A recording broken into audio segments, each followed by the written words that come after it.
This is a short video to give you some practical suggestions on how to get blogging. But first of all, why should you blog at all? Why are marketing people always chasing, particularly engineers, and saying, you've got to blog, you've got to blog, and but the result is, engineers are always finding something else that's more important, I guess, and it's usually at the bottom of the things that they think is important. So why should you blog at all? Well, the marketing world has been sort of turned upside down in recent years, and it wasn't so long ago that marketers were focused on what was called interruption marketing. Now that was trying to get your product message in front of prospects to get their attention and then to turn them into leads and then hopefully into customers. But the internet has changed that. And marketers now recognize that they actually have to do exactly the opposite of what they did before. So now, in order to create a relationship and earn the permission to sell to a prospect, companies must produce relevant thought leadership content. But that's not just content about your products, but also about the ecosystem in which you operate.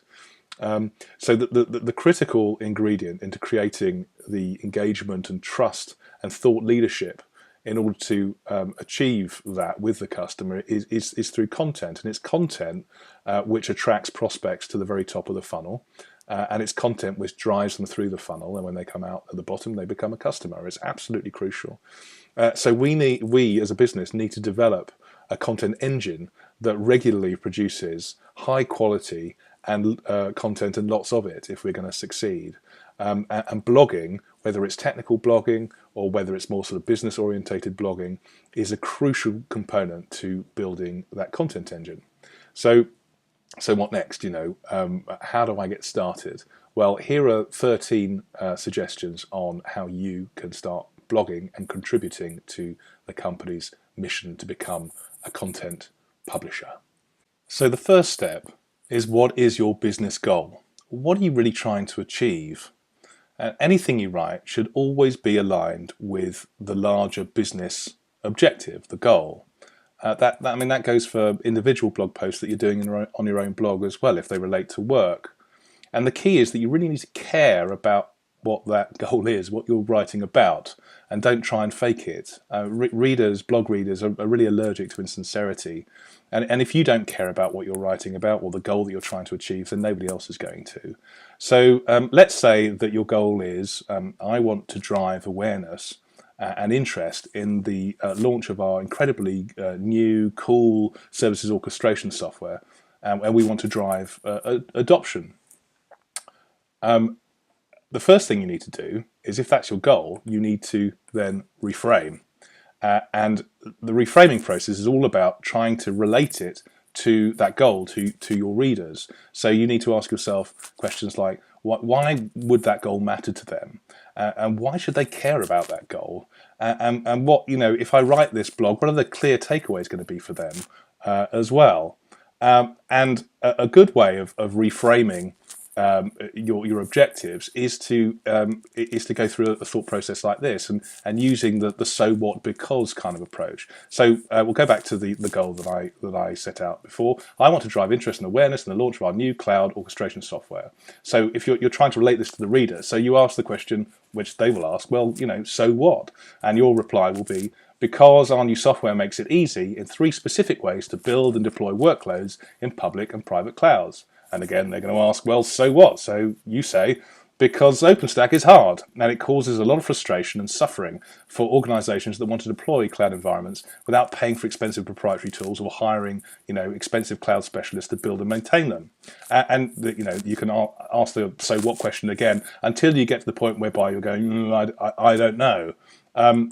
It's at that point you need to bring everything together and express your objective as a clear message. And in this case, I've taken those, the answers to those so what questions and come up with this paragraph, which is, our new cloud orchestration software makes it easy in 3 specific ways for non-cloud specialists to build and deploy workloads in public and private clouds. This allows any organization to deploy business services, yada, yada, yada. But the idea is to develop a clear, succinct message, and to stick that right at the top of the blog that you're writing, almost like a bonfire on the beachhead, to remind you where you're heading when you're writing the blog. So that's the first and the second steps towards blogging. Step 3 is to find data and examples. So what credible sources support the main idea of your blog? You know, are there examples, case studies, relevant anecdotes maybe, that you can cite in the drafting of your blog?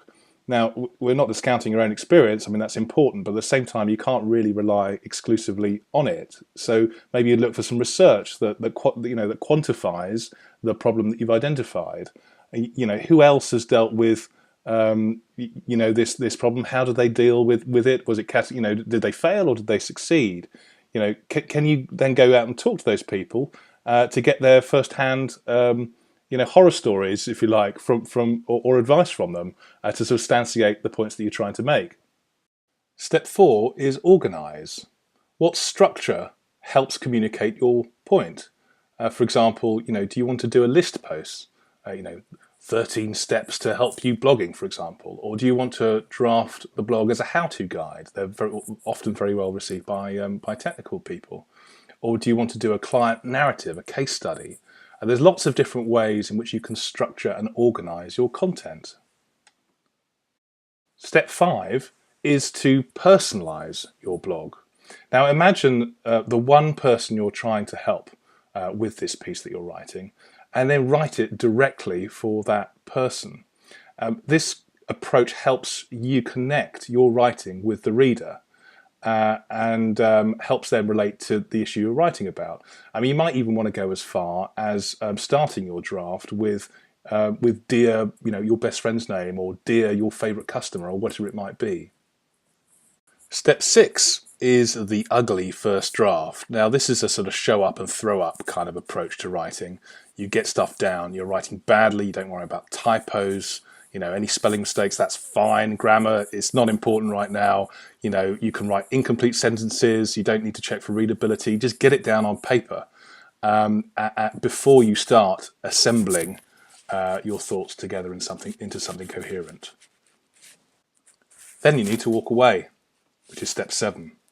You need to put some distance between the ugly first draft that you've written and the second draft where you start sort of assembling the stuff together.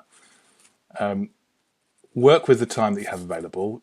Don't say it gives you a good excuse to miss a deadline. You need to work within the parameters that you have, but you need to give yourself some time. Go down to the gym, go for a cycle ride, go down to shops, whatever it might be, and then come back to it. Then you need to assemble that first ugly draft, the mess that you've created, into something that the reader wants to read.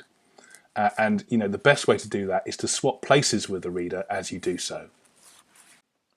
Step 9 are creating tight headlines. You don't need to have a headline that's longer than 4 or 5 words, that's 40 or 60 characters. And the principal reason for this is that long titles, apart from being verbose, are less easy to share on social media. Step 10 is what I've called add blog bling. And this is really, really important and often forgotten. Every blog post that you make should include a graphic or an embedded video, and the reason the main reason is that they're essential for social sharing. Nobody really wants to click on a link that doesn't on Facebook, for example, that doesn't have an image attached to it. So when you're using images, try not to use stock images. So those are the ones from iStock Photo or whatever, sort of smiling lady type pictures. They're a bit hackneyed. But if you are using other people's images, make sure that you attribute those images to them. Step 11 is third-party editor. Always use a third party to edit your copy. Ideally somebody who's fairly pedantic, and based on past experience, engineers often make very good copy editors because they can be quite pedantic. Step 12 is check readability. Does your blog look inviting? Does it look alluring? Is it easy to scan? Does it use really short paragraphs? Have you used bold subtitles to make it easier to scan? Are you using bulleted lists or numbered lists? All of these things make it much easier for people to scan, and people scan stuff on screen rather than on paper. Lots of bulky text is really not that much fun to read. So what now? The thing to do when writing blog is not to leave your readers standing awkwardly in the middle of the dance floor after the music stops. You need to tell them what to do next. And that's what we call a call to action, or what marketing people often refer to as a CTA. So that might be something like, check out other resources that relate to this subject, sign up to hear more if there's some sort of webinar recorded thing, or register for this event or this free trial, or buy something. Always try and end your blog with a CTA that gives additional value to the reader. And lastly, here are a few more recommendations that should help you when writing blogs. The first thing is to time them well, and that's the release time. It's on weekdays. Best time is between 8 and 10, where the times are in the time zone where the readers live. It's usually best on Tuesdays or Wednesdays to release the post. That's when most people are, they're stuck into their week. They're not catching up with stuff on a Monday, or they're not kind of looking forward to the weekend on a Friday. So it's good to aim for that midweek period. The next point is that writing is a habit. It's not an art. Anybody can write. You just need to do a lot of it. You need to be creative. You shouldn't be scared. You shouldn't be inhibited. And just keep on writing. The more you do, the better you'll get. I've put here as a third point, build scale. So the thing is, don't limit yourself to your sort of narrow specialism. Try and think more broadly. Try and appeal to a greater audience. And lastly, experiment. Do something different. Innovate. If it doesn't work, try something else. You need to do this. You need to blog regularly and consistently. And when you're doing that, you're going to need to come up with new ideas, and don't be afraid to do so.